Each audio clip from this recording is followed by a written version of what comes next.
আমার আরেকটা পবিত্র হলো স্বামী স্ত্রীর মিলনের পরে গোসলের মাধ্যমে পবিত্র হওয়া।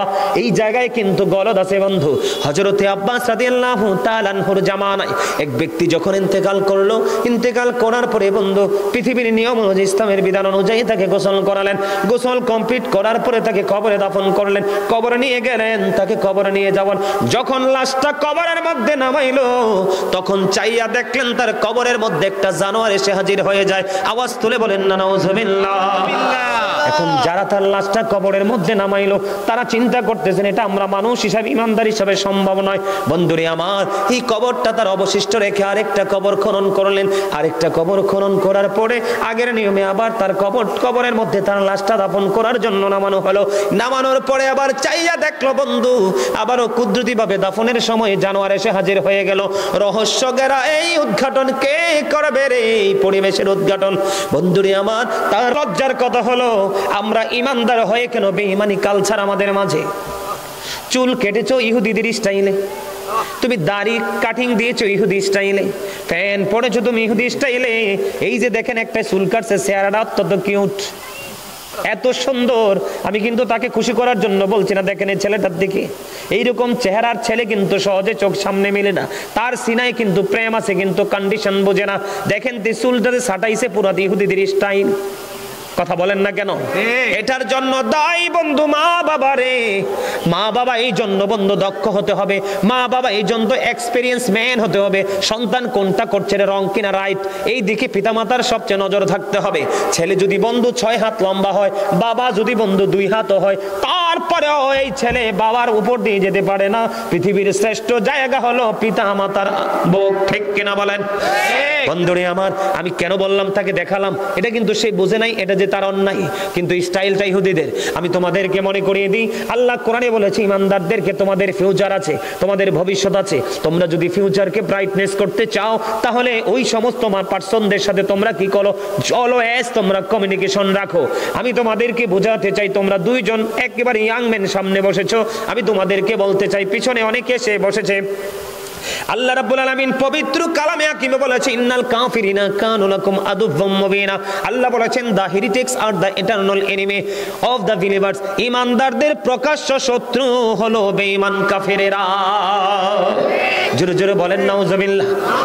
আপনারা ফিলিস্তিনের দিকে তাকান, এই ফিলিস্তিন যে বরকতের জায়গা। কোরআন শরীফের বনি ইসরাইল আল্লাহ বলেছেন 15 পারায়, সুবহানাল্লাযী ইয়াসরা বিআবদিহি লাইলাম মিনাল মাসজিদিল হারাম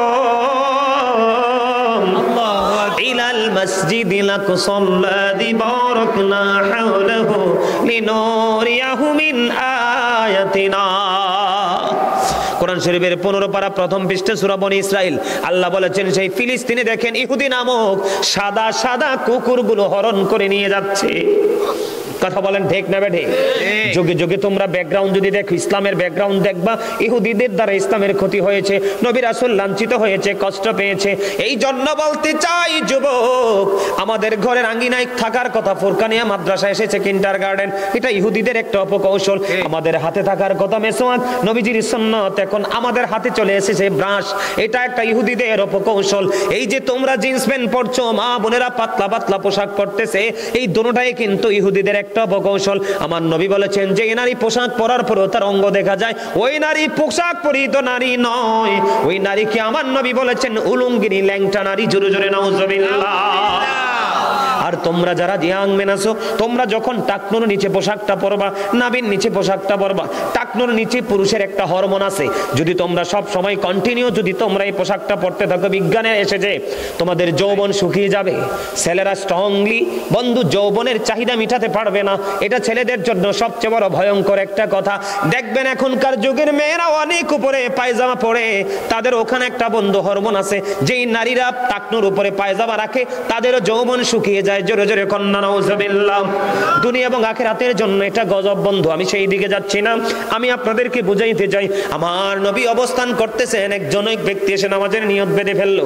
আমার নবী বললেন তুমি ওযু করে আসো। তিনি নামাজের নিয়ত ভেঙে ওযু করতে গেলেন, আবার ওযু করে এসে তিনি নামাজের নিয়ত বানলেন। আমার নবী আবার বললেন তুমি ওযু করে আসো, তিনি আবার বন্ধু ওযু করতে গেলেন। 2 বার 3 বারের সবাই নবীকে প্রশ্ন করলো ইয়া রাসূলুল্লাহ, ইয়া হাবিবাল্লাহ, নবী গো, বারবার বারবার কেন বলছেন ওযু করে আসার জন্য? এবার আমার নবী ডাক দিয়ে বলতেছেন তার পোশাকটা শরীয়তের সীমা লঙ্ঘন করেছে, আল্লাহর যে ওয়ার্ডার যে কন্ডিশন সেই সীমা অতিক্রম করেছে। এই পোশাক পরে কিয়ামত পর্যন্ত নামাজ পড়তে পারবে, আল্লাহর দরবারে নামাজ কবুল হবে না। বুঝে আসছে কথা? বিশেষ করে জিন্স প্যান্ট যারা পরে দেখবেন তারা যখন নিচের দিকে ঝুঁকে রুকুতে যায় দেখবেন 100% পিছন দিতে লজ্জাস্থান দেখা যায়, অথচ এই জায়গাটা ঢেকে রাখা ইমানদার হিসাবে আমাদের জন্য ফরজ। আমার কথা বুঝে আসছে? এবার আসেন পবিত্রতা। ইমাম সাহেব খুতবা দিচ্ছে, কি দিচ্ছে? অথবা ইমাম সাহেব জোহরের নামাজ 1 রাকাত 2 রাকাত পরে শেষ করে নিচ্ছে, একজন দৌড়ে ছুটে আসলো, এসে প্রস্রাব করলো, ওই যে চাচা বললো হুটহাট করে পানি ফরজ করে মসজিদে চলে গেল। আছে না নাই? আছে। আরে জোরে বলেন। বন্ধুরে আমার, প্রস্রাব করার পরে পবিত্রতা যথাযথভাবে আপনাকে পালন করতে হবে। কিভাবে? যথাযথ পবিত্র হতে হবে। আপনি যদি নামাজের শেষ বৈঠকে যদি আখিরি বৈঠকে যুক্ত হন, তারপর আপনি জামাতের সওয়াব পেয়ে যাবেন। কিন্তু আপনি অপবিত্র শরীর নিয়ে পুরো নামাজ পড়লেও আপনি নামাজ থেকে পুরোপুরি ফায়দা নিতে পারবেন না। বন্ধুরে আমার, সাদ বিন মুআজ রাদিয়াল্লাহু তাআলা আনহু যখন ইন্তেকাল করলো, ইন্তেকাল করার পরে তাকে কবরে দাফন করা হলো। তাকে কবরে দাফন করার পরে বন্ধু আমার নবী সাহাবায়ে কেরামদেরকে নিয়ে সাদ বিন মুআজের কবরের পাশে দাঁড়িয়ে দাঁড়িয়ে তাসবিহ তাহলিল দোয়া করতেছেন। এবার সাহাবায়ে কেরাম প্রশ্ন করলো, ইয়া রাসূলুল্লাহ, ইয়া হাবিবাল্লাহ, নবী নবী গো, ও প্রাণের নবী, আপনি কেন ওনাকে দাফন করার পর ওনার কবরের পাশে দাঁড়িয়ে দাঁড়িয়ে আপনি দোয়া করতেছেন? আমার নবী আবার উত্তর দিল, রে যুবক, ও সোনার গাঁও মঙ্গলের গাঁয়ের যুবক, হৃদয় খুলে শোনো রে, এগো এই হেদায়েত কিন্তু সবার নসিবে নাই। তবে যেই যুবক হেদায়েত প্রাপ্ত হবে রে, এই যুবকের জন্য কাল কিয়ামতের দিন আল্লাহর আরশের ছায়ার নিচের একটা অংশ তোমাদের জন্য বরাদ্দ থাকবে। সুবহানাল্লাহ। আর জোরে বলুন না সুবহানাল্লাহ। সুবহানাল্লাহ। আমার নবী ডেকে ডেকে বলতেছেন, তার ওই সাদ বিন মুআজ ইন্তেকাল করার পরে তার জানাজায় 70,000 ফেরেশতা অংশগ্রহণ করেছে। সে এত বেশি আল্লাহওয়ালা বুজুর্গ ছিল, কিন্তু তারপরেও তার কবরে আযাব চলছে। আল্লাহু আকবার বলবেন না? কথা বুঝতে পারছেন? সে এত বেশি নেক আমল করেছে, এত বেশি তাকওয়া খোদাভীতি তার ছিনাই ছিল, তার ইন্তেকালের পরে তার জানাজায় 70,000 ফেরেশতা অংশগ্রহণ করেছে। তারপরেও নবী বললেন, আমি কবরের দিকে নজর দিয়ে দেখলাম কবরে আযাব চলতেছে। এবার নবী গো, ইয়া রাসূলুল্লাহ, কেন গো বারবার বলছেন কবরের আযাব চলতেছে? আমার নবী বলেছেন, সে প্রস্রাব করার পরে ভালো করে পবিত্র হতো না।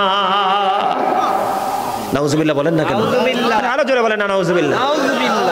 আপনি আমি এতদিন যে স্টাইলে পানি খরচ করেছেন, আজকে আর পানি খরচ করবেন না। ওই সময় যেভাবে পানি খরচ করেছেন, সময় পানি খরচ না করে একটু হাঁটাহাঁটি করে দেখবেন আপনার লুঙ্গি প্রস্রাব পরে ভিজে গেছে। আপনি যদি মনে করেন কিছু হাঁটতে হবে, হাঁটবেন।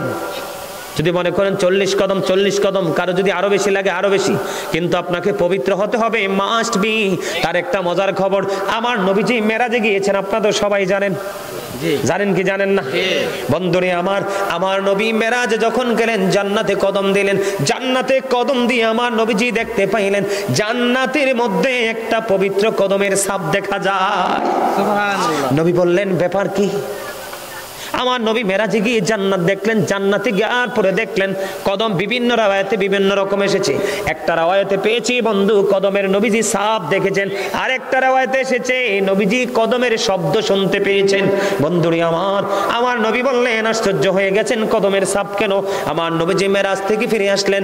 আয়েশা বন্ধু আমার নবীজি হযরতে বেলালকে ডাকলেন। বেলালকে ডেকে ডেকে বললেন, বেলাল রে, একটুখানি বলো না তোমার জীবনে কি এমন আমল তুমি করেছো? বেলাল, আমি জান্নাতে কদম দিয়ে দেখতে পাইলাম, আমি কদমটার দিকে নজর দিয়ে চাইয়া দেখলাম এই কদম কার রে। এই কদমের দিকে নজর দিয়ে চাইয়া দেখলাম এই কদমটা পৃথিবীর আর কারো নয়, আমার প্রিয় বেলালের পায়ের ছাপ। জোরে জোরে বলুন না সুবহানাল্লাহ। এবার বেলালকে ডাক দিয়ে আমার নবীজি বললেন, বেলাল বলো গো তোমার জীবনে কি এমন আমল তুমি করেছো যে আমলের বদৌলতে আমি নবীজি জান্নাতে তোমার মৃত্যুবরণ। বেলাল কিন্তু পৃথিবীতে এখনো জিন্দা, বেলাল পৃথিবীতে এখনো পর্যন্ত জিন্দা, কিন্তু আমার নবী জান্নাতে গিয়ে দেখলেন বেলাল পৃথিবীতে বিচরণ করছে। কিন্তু এটা কেমন করে সম্ভব? বেলালের কদমের ছাপ দেখা যায়। বেলাল একটা ডাক দিয়ে বললেন, ইয়া রাসূলুল্লাহ, ইয়া হাবিবাল্লাহ, নবী গো, ও প্রাণের নবী, আমার জীবনের সবচেয়ে বড় নেক আমল হলো আমি বেশি করে পবিত্রতা অর্জন করেছিলাম। আমার মনে হয় আমার মালিক আমার এই পবিত্রতার প্রতি এত গুরুত্ব দেওয়ার কারণে আমার মালিক আমাকে তো মর্যাদা দিয়েছেন। জোরে জোরে বলুন না সুবহানাল্লাহ। বন্ধুরে আমার, আমাদের সমস্যাগুলো আমি আপনাদেরকে বলছি, বুঝতেছেন তো? আমার কথা কি বুঝতেছেন? এর মধ্যে এই যে প্রস্রাব পায়খানা থেকে পবিত্র হওয়ার পাশাপাশি আরেকটা জায়গা আমাদেরকে পবিত্র করতে হবে। একটা গুনাহ মাফের জন্য তওবার মাধ্যমে গুনাহ থেকে পবিত্র হব। প্রস্রাব করার পরে যথাযথভাবে হেঁটে ঢিলাকুলুপ করে পবিত্র ওযু করব, ঠিক কিনা বলেন? আরেকটা পবিত্রতা হলো, এটা গোপন খবর, এই পবিত্রতার খবর বন্ধু বর্তমান যুবকের যুবতীরা কোনো তোয়াক্কাই করে না। বন্ধুরে আমার, আরেকটা পবিত্র হলো স্বামী স্ত্রীর মিলনের পরে গোসলের মাধ্যমে পবিত্র হওয়া। এই জায়গায় কিন্তু গলদ আছে বন্ধু। হযরতে আব্বাস রাদিয়াল্লাহু তাআলা আনহুর জামানায় এক ব্যক্তি যখন ইন্তেকাল করলো, ইন্তেকাল করার পরে বন্ধু পৃথিবীর নিয়ম অনুযায়ী, ইসলামের বিধান অনুযায়ী তাকে গোসল করালেন। গোসল কমপ্লিট করার পরে তাকে কবরে দাফন করলেন। কবরে নিয়ে গেলেন, তাকে কবরে নিয়ে যাবেন। যখন লাশটা কবরের মধ্যে নামাইলো, তখন চাইয়া দেখলেন তার কবরের মধ্যে একটা জানোয়ার এসে হাজির হয়ে যায়। আওয়াজ তুলে বলেন না নাউজুবিল্লাহ।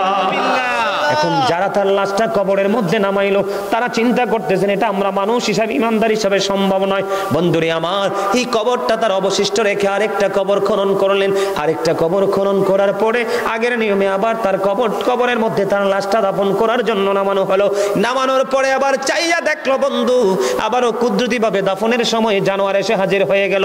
রহস্য ঘেরা এই উদ্ঘাটন কে করবে রে, এই পরিবেশের উদ্ঘাটন?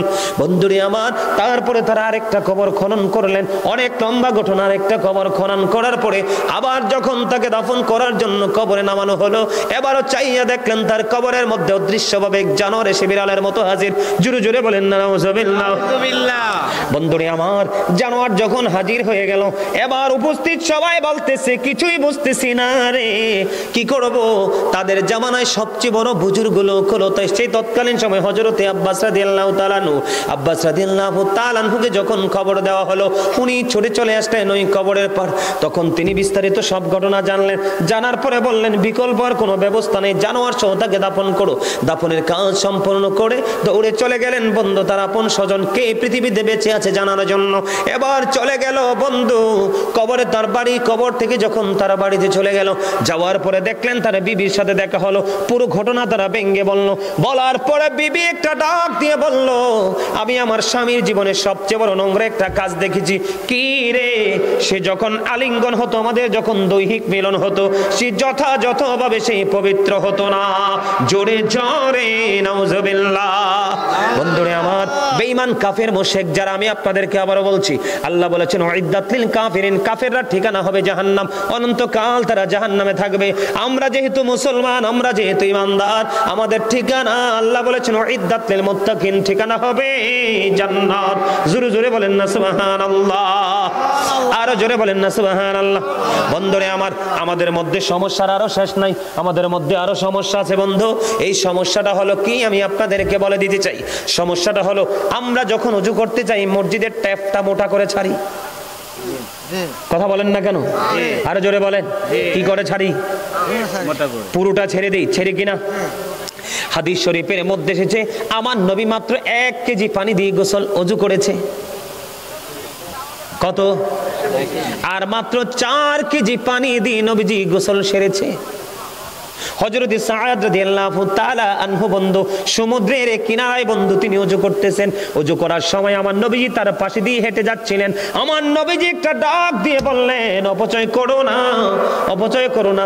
এবার তিনি উত্তর দিলেন, ইয়া রাসূলুল্লাহ, নদীর পানি দিয়ে ওযু করছি, এখানেও কি অপচয় আছে? আমার নবী বলেছেন, হ্যাঁ, এখানেও অপচয় আছে। আপনি যদি নদীর কিনারায় ওযু করেন, নদীর পানি দিয়েও যদি ওযু করেন, তারপরেও কিন্তু আপনাকে নির্দিষ্ট একটা কন্ডিশন মানতে হবে।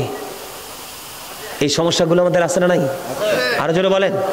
সবচেয়ে বড় সমস্যা প্রস্রাবের পরে পবিত্রতা। ম্যাক্সিমাম পুরুষ দেখি ইমাম সাহেব যখন খুতবা শেষ করার সময় হয় হুড়হুড়ি করে মসজিদে ঢুকে, আর সালাম ফিরাইতে দেরি, মনে হয় যে যুদ্ধ শুরু হয়ে গেছে বারান্দা দিয়ে, কার আগে কে বের হবে। আমার কথা আপনারা বুঝছেন? আরেকটা কথা বলি, যুবক, একবারে টকটকে লাল কোনো জামা পরবা না। একেবারে টকটকে লাল জামা পরা, লুঙ্গি হোক, প্যান্ট হোক, পায়জামা হোক বা শার্ট হোক, গেঞ্জি হোক, টকটকে লাল জামা পরা মাকরুহ তাহরিম, এটা হারামের অন্তর্ভুক্ত। নাউজুবিল্লাহ বলেন না। আল্লাহ রাসূলকে এক ব্যক্তি প্রথম সালাম দিলেন, নবীজি সালামের জবাব দিলেন না। দ্বিতীয়বার আবার নবীজিকে সালাম দিলেন, নবীজি তার সালামের জবাব দিলেন না। তার মানে কি? আল্লাহ রাসূল তার পরনে লাল জামা দেখেছেন, এই জন্য আল্লাহ রাসূল রাগান্বিত হয়ে তার সালামের জবাব। আমার কথা কি আপনারা বুঝতে পারছেন? স্বর্ণ কোনোভাবেই পরা যাবে না। আমি গত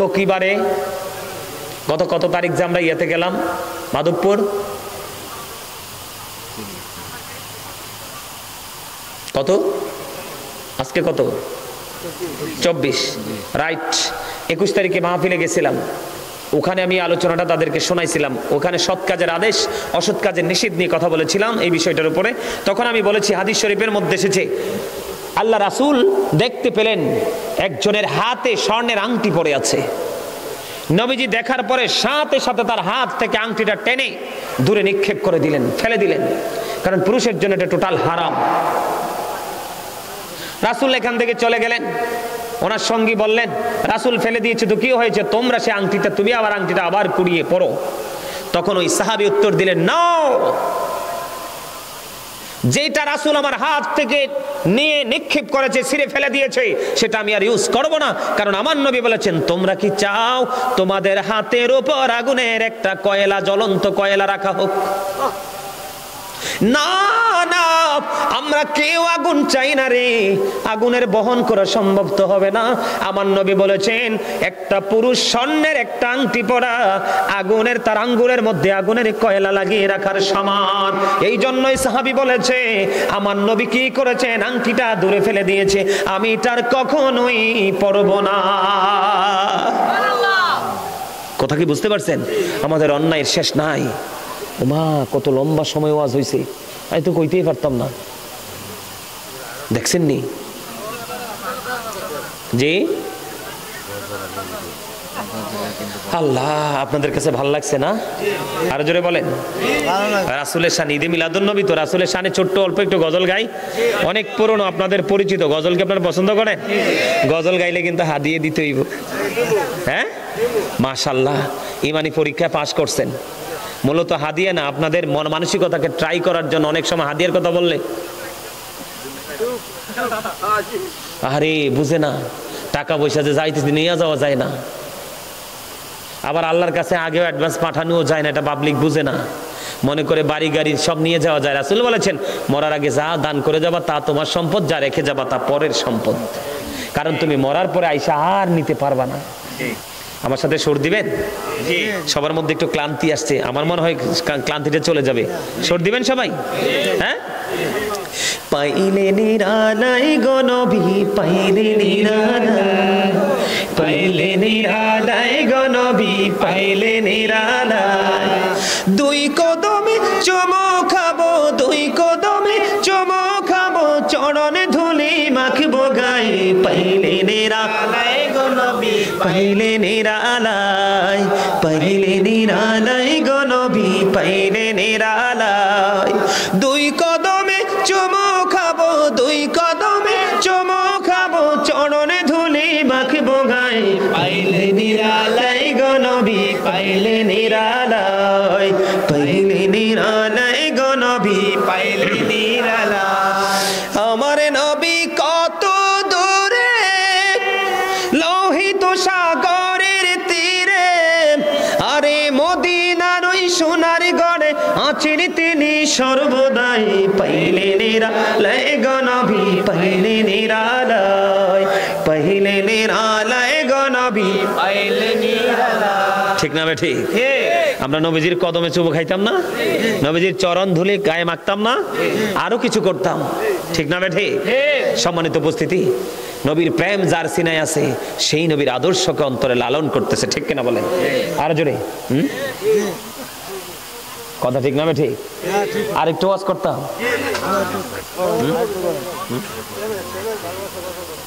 আচ্ছা, এই পাগলা পিছনে বইছে, আর কটা গজল গাইতাম। প্রত্যেকটা দিন তো ঘন্টা এটা বাজতেই আছে, অলওয়েজ টন টন টন টন করে বাজতেছে। এটা মালিকের খেলা। মারহাবা বলেন না? আরো জোরে, আরো জোরে কর না। আস্তে নি ধন্যবাদ দেয়, দিলে দেওয়ার মতো দিবে। একটু দিয়ে আর একটু চুপচাপ রেখে লাভ আছে? কথা বলেন, লাভ আছে? আরেকটা গজল গান রাসূলের শানে গাইবেন? পুরনো গজল। দিদি পাল তুলে দে মাঝি হেলা করিস না, দিদি পাল তুলে দে মাঝি হেলা করিস না, ছেড়ে দে নৌকায় আমি যাব মদিনা, ছেড়ে দে নৌকায় আমি যাব মদিনা। দিদি পাল তুলে দে মাঝি হেলা করিস না, দিদি পাল তুলে দে মাঝি হেলা করিস না, ছেড়ে দে নৌকায় আমি যাব মদিনা, ছেড়ে দে নৌকায় আমি যাব মদিনা। মৌকায় নবী এলো মা আমেনার ঘরে, হাসিলে হাজার মানি কাঁদিলে মুক্তা ঝরে। মৌকায় নবী এলো মা আমেনার ঘরে, হাসিলে হাজার মানি কাঁদিলে মুক্তা ঝরে। দয়ালে মুর্শিদি যার সখা তার কিসের ভাবনা, দয়ালে মুর্শিদি যার সখা তার কিসের ভাবনা। আমার হৃদয় মাঝে কাবা নয়নে মদিনা, আমার হৃদয় মাঝে কাবা নয়নে মদিনা। দিদি পাল তুলে দে মাঝি হেলা, সবাই না, দিদি পাল তুলে দে মাঝি হেলা করিস না, ছেড়ে দে নৌকায় আমি যাব মদিনা, ছেড়ে দে নৌকায় আমি যাব মদিনা। মৌকায় নবী এলো মা আমেনার ঘরে, হাসিলে হাজার মানি কাঁদিলে মুক্তা ঝরে। মৌকায় নবী এলো মা আমেনার ঘরে, হাসিলে হাজার মানি কাঁদিলে মুক্তা ঝরে। দয়ালে মুর্শিদি যার সখা তার কিসের ভাবনা, দয়ালে মুর্শিদি যার সখা তার কিসের ভাবনা। আমার হৃদয় মাঝে কাবা নয়নে মদিনা, আমার হৃদয় মাঝে কাবা নয়নে মদিনা। দিদি পাল তুলে দে মাঝি হেলা করিস না, দিদি পাল তুলে দে মাঝি হেলা করিস না, ছেড়ে দে নৌকায় আমি যাব মদিনা, ছেড়ে দে নৌকায় আমি যাব মদিনা। নূরের রোশনীতে দুনিয়া গেছে ভরে, সে নূরের বাতি জ্বলে মদিনার ঘরে ঘরে। নূরের রোশনীতে দুনিয়া গেছে ভরে, সে নূরের বাতি জ্বলে মদিনার ঘরে ঘরে। দয়ালে মুর্শিদি যার সখা তার কিসের ভাবনা, দয়ালে মুর্শিদি যার সখা তার কিসের ভাবনা। আমার হৃদয় মাঝে কাবা নয়নে মদিনা, আমার হৃদয় মাঝে কাবা নয়নে মদিনা।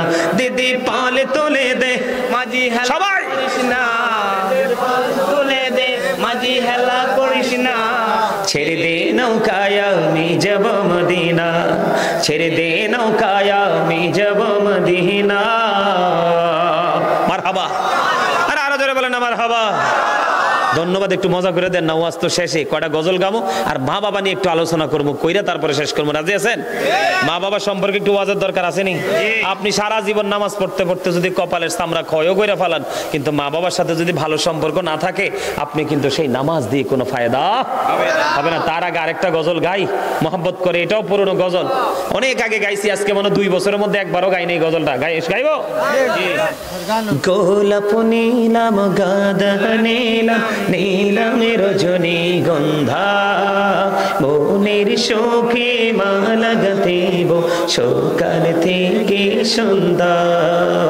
একবার দেখা দাও যদি ও গো কামলিওয়ালা, একবার দেখা স্বপ্নে রাত্রি বেলা, হাসি মুখে পড়াবো তোমায় হাজার ফুলের মালা, হাসি মুখে পড়াবো তোমায় হাজার ফুলের মালা। বলো ইয়া রাসূলুল্লাহ, ইয়া হাবিবাল্লাহ বলো ইয়া ইয়া হাবিবাল্লাহ গোলাপ নীলাম গাঁদা নীলাম নীলামে রজনী গন্ধা মনের শোকে মালা গাতেব সকাল থেকে সন্ধ্যা একবার দেখা দাও যদি ও গো কামলি ওয়ালা একবার দেখা দাও যদি ও গো কামলি ওয়ালা হাসি মুখে পড়াবো তোমায় হাজার ফুলের মালা বলো ইয়া রাসূলুল্লাহ ইয়া হাবিবাল্লাহ বলো ইয়া রাসূলুল্লাহ ইয়া হাবিবাল্লাহ হলুদ ফুলকে প্রশ্ন করি রংটি কোথায় পেলে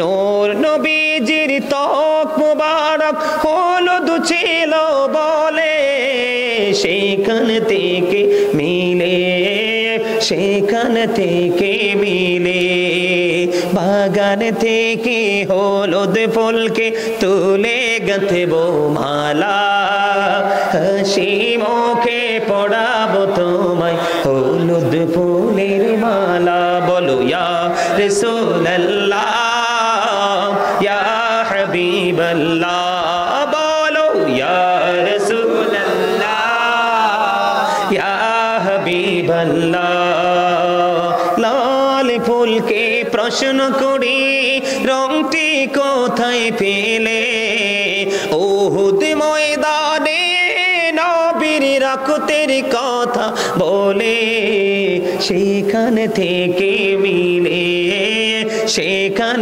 থেকে মিলে বাগান থেকে লাল ফুলকে তুলে গাঁথব মালা হাসি মুখে পড়াবো তোমায় লাল ফুলের মালা বলো ইয়া রাসূলুল্লাহ বস মা বলে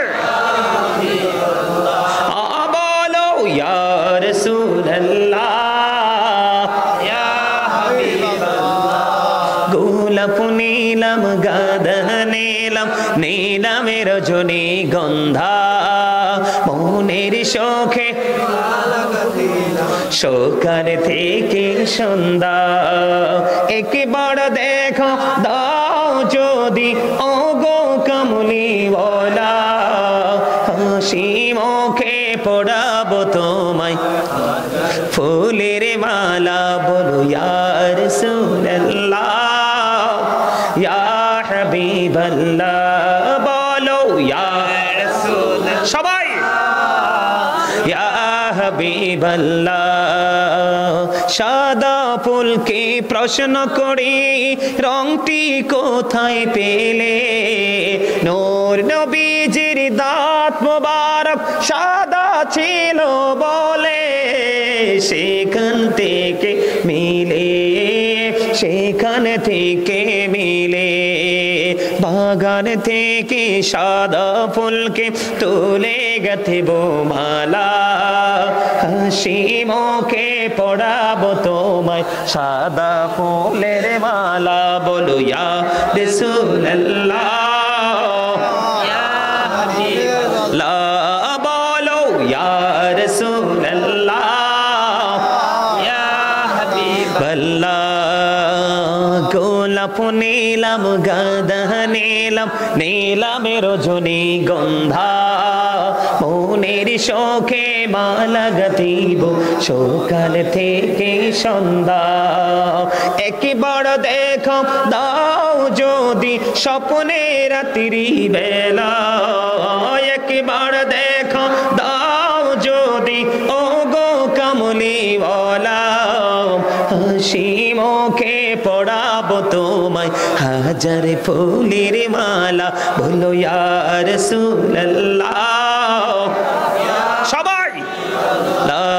বলো ইয়া রাসূলুল্লাহ ইয়া হাবিবাল্লাহ মারহাবা মারহাবা ভালো লাগছে লাগছে না? মজা না? আরে আমরা নি শুধু নাত গাই, হাসান ইবনে সাবিত রাদিয়াল্লাহু তাআলা আনহু মসজিদে নববীর মিম্বরে দাঁড়িয়ে দাঁড়িয়ে রাসূলের শান গেয়েছিলেন। আর আমার আল্লাহকে একটা ডাক দিয়ে আমার নবীজি বললেন, আল্লাহ হাসান ইবনে সাবিত কি রুহুল কুদ্দুসের মাধ্যমে সাহায্য করো। সুবহানাল্লাহ। আর জোরে কন না সুবহানাল্লাহ। আপনারা যে প্রাণ উজাড় করে নবীজি শান গাইতেছেন, নবীজি দেখে কি দেখে না? সব শোনে, ঠিক কিনা বলে? আর জোরে কন, আটা গাইবো? নবী নবী বলে হায়, কেঁদে কেঁদে দিন যায়, পাইনি দিদার ধমে,